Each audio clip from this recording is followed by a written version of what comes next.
بسم اللہ الرحمن الرحیم۔ ہمارے مطالعہ الہاد کورس کا دوسرا حصہ شروع ہے اور اس کا ایک سبق ہو چکا ہے۔ مذہب اور جدید سائنسی استدلال کے حوالے سے آج ہم ملحدین کے اس مغالطے پر گفتگو کریں گے کہ ان کا دعویٰ یہ ہے کہ مذہب کو سائنس والی قطعیت حاصل نہیں ہے، اور اس حوالے سے ملحدین کا نقطہ نظر ڈاکٹر پال بیدھم کے الفاظ میں سمجھا جا سکتا ہے۔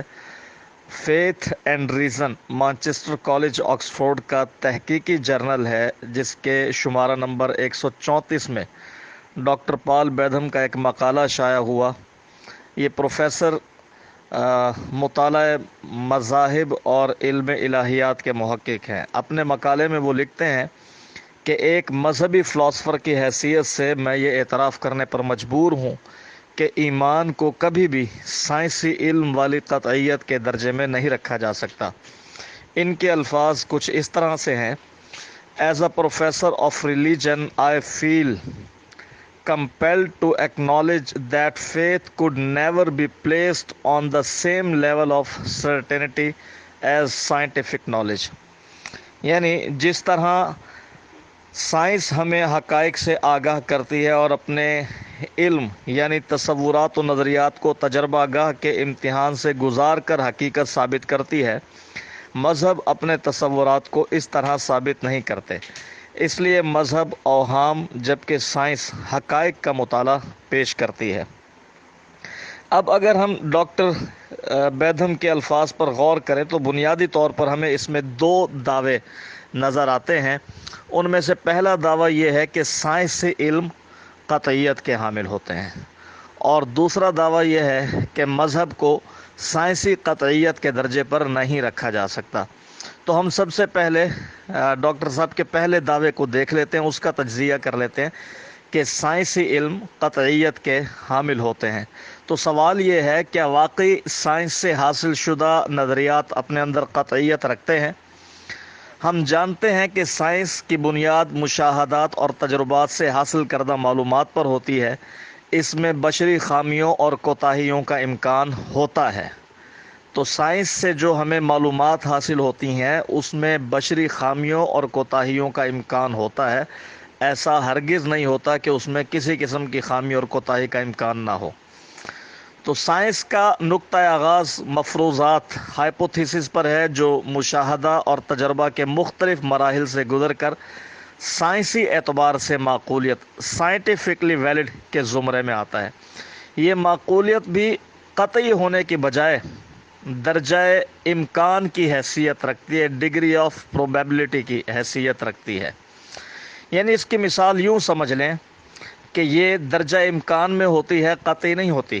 مثلا ہمارے سامنے دو افراد موجود ہیں، دونوں کا رنگ ایک جیسا ہے، آنکھوں کا رنگ ایک جیسا ہے، نقوش ملتے جلتے ہیں، قد و قامت میں برابر لگتے ہیں، بالوں کا رنگ ایک جیسا ہے اور چال ڈھال بھی ملتی جلتی ہے۔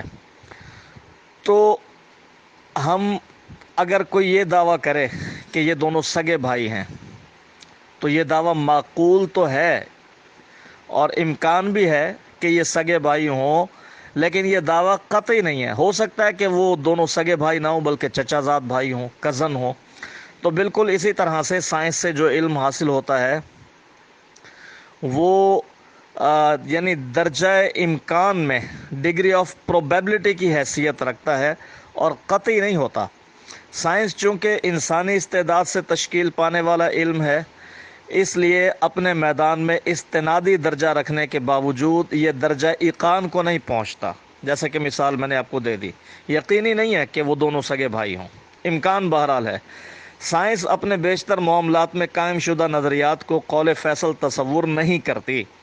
یہ نظریات حتمی قطعیت پر فائز ہونے کی بجائے ہر لحظہ مشکوک رہتے ہیں اور زمانے کے ساتھ اس کی غلطیاں واضح ہوتی رہتی ہیں۔ سائنس سے جو علم حاصل ہوتا ہے زمانے کے ساتھ اس کی غلطیاں بھی واضح ہوتی رہتی ہیں۔ کائنات کی عمر، روشنی کی رفتار، بلیک ہول، بگ بینگ جیسی تفصیلات، یعنی یہ جو ملحدین کے بنیادی نظریات ہیں کئی، وہ بھی تاحال تشکیک کے قفس میں ہیں اور مختلف تحقیقات اور تجربات جو نت نئے سامنے آ رہے ہیں انہیں مشکوک بنا رہے ہیں۔ یہ بھی واضح ہے کہ سائنسدان ہمیشہ اپنی تحقیقات اور استنباط کو قطعی اور مطلق اور جامد یعنی ایبسولوٹ اور ان چینجیبل کی بجائے اس طرح پیش کرتے ہیں کہ موجودہ معلومات کی بنیاد پر یہ رائے یا توجیہ زیادہ معقول ہے۔ وہ ان کو قطعی اور مطلق کے طور پر پیش نہیں کرتے، بلکہ کہتے ہیں کہ موجودہ معلومات کی بنیاد پر یہ رائے یا توجیہ زیادہ معقول ہے، قطعی نہیں ہے۔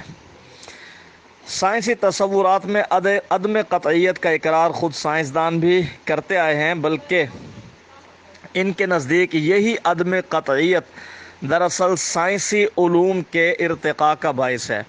فرانس کی میڈیٹرینین یونیورسٹی میں فزکس کے محقق اور کئی کتابوں کے مصنف کارلو روویلی سائنسی قطعیت کے بارے میں لکھتے ہیں کہ science is not about certainty, science is about finding the most reliable way of thinking at the present level of knowledge. Science is extremely reliable, it's not certain.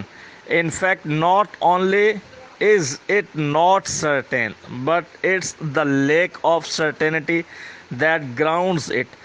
Scientific ideas are credible not because they are sure, but because they are the ones that have survived all the possible past critics.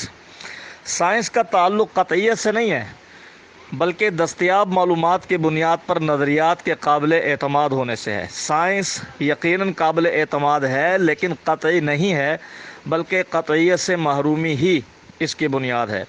سائنسی تصورات اس لیے قابل اعتماد نہیں ہیں کہ یہ یقینی و حتمی جواب دیتے ہیں، بلکہ اس لیے قابل اعتماد ہیں کہ یہ تمام تر تنقیدوں کے باوجود عقلی اعتبار سے سلامت ہے۔ لیکن عرض کیا جا چکا ہے کہ اگر کوئی چیز عقلی اعتبار سے سلامت ہے یعنی معقول ہے، تو اس کا یہ مطلب ہرگز نہیں ہے کہ وہ قطعی اور یقینی ہے۔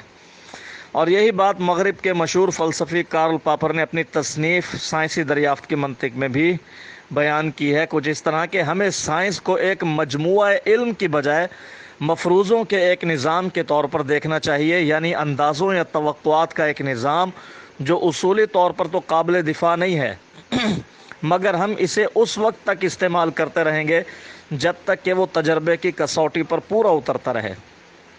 اور اس بارے میں ہم کبھی یہ کہنے میں حق بجانب نہیں ہے کہ ہمیں علم ہے کہ یہ سچ یا کم و بیش یقینی یا پھر احتمالی ہے۔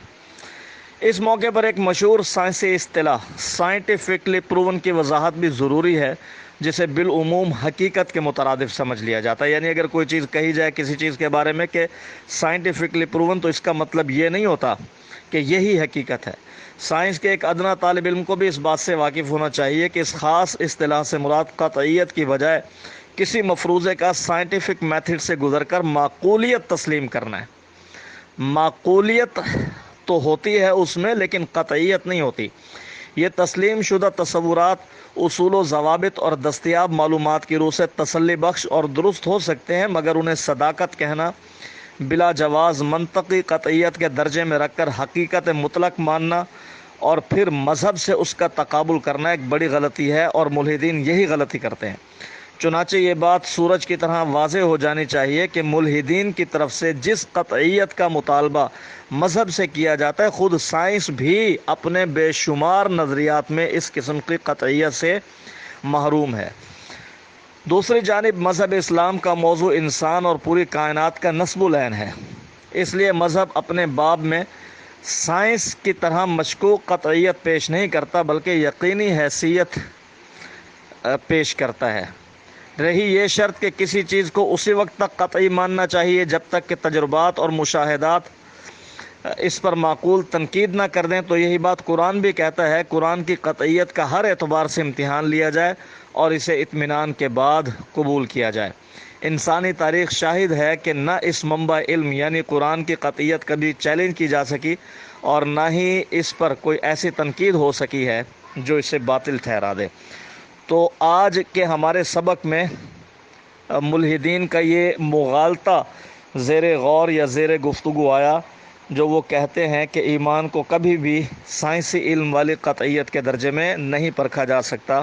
اس کے اوپر ہم نے تفصیل سے گفتگو کی اور یہ بات واضح ہو گئی کہ ملحدین کی طرف سے جس قطعیت کا مطالبہ مذہب سے کیا جاتا ہے، خود سائنس بھی اپنے بے شمار نظریات میں اس قسم کی قطعیت سے محروم ہے۔ وآخر دعوانا ان الحمد للہ رب العالمین۔ بسم اللہ الرحمن الرحیم۔ آج کے سبق کا ہمیں فائدہ کیا ہے؟ تو آج کے سبق کا فائدہ یہ ہے کہ اگر کسی ملحد سے ڈیبیٹ ہوتی ہے اور وہ مذہب کو سائنسی دلیل کی بنیاد پر رد کرتا ہے، تو اس سبق کے مباحث کی بنیاد پر ہم اس کے سامنے یہ بات ثابت کر سکتے ہیں کہ جس دلیل کی بنیاد پر آپ مذہب کو رد کر رہے ہیں وہ خود غیر حتمی، غیر قطعی اور غیر یقینی ہے، اور یہ بات خود سائنس کے میدان کے بڑے بڑے لوگ تسلیم کر رہے ہیں۔ لہذا جب آپ کی دلیل ہی غلط ہے تو اس کی بنیاد پر آپ کی طرف سے مذہب کو رد کرنا بھی علمی اعتبار سے غلط رویہ ہے۔ اور ایک بات اور میں عرض کر دوں آپ حضرات کی خدمت میں، چونکہ سائنس میرا میدان تو ہے نہیں، یہ تو میں نے اپنے جتنا میرا مطالعہ تھا اس میں سے کچھ تھوڑا بہت جو میں نے سمجھا مناسب آج کے سبق میں پیش کر دیا۔ باقی آپ حضرات سائنس کا علم رکھتے ہیں، سائنس کو جانتے ہیں، تو آپ حضرات یہ کوشش فرمائیں کہ اس موضوع پر جتنے زیادہ سے زیادہ دلائل جمع ہو سکتے ہیں ان دلائل کو ہم جمع کر لیں، تاکہ ہمارا کورس بھی جامع ہو جائے اور اس موضوع پر ساتھی بھی تیار ہو جائیں کہ اگر ملحد سائنس کو دلیل بنا کر مذہب کو رد کرتا ہے تو ہماری طرف سے کچھ ساتھی ایسے ہونے چاہیے جو اس خاص موضوع پر بہترین، شاندار، جاندار گفتگو، ڈیبیٹ اور مناظرہ کر کے ملحدین کہ اس فکری کج روی کا خاتمہ کر سکیں۔ اللہ تعالیٰ تمام حضرات کو بہت جزائے خیر دے۔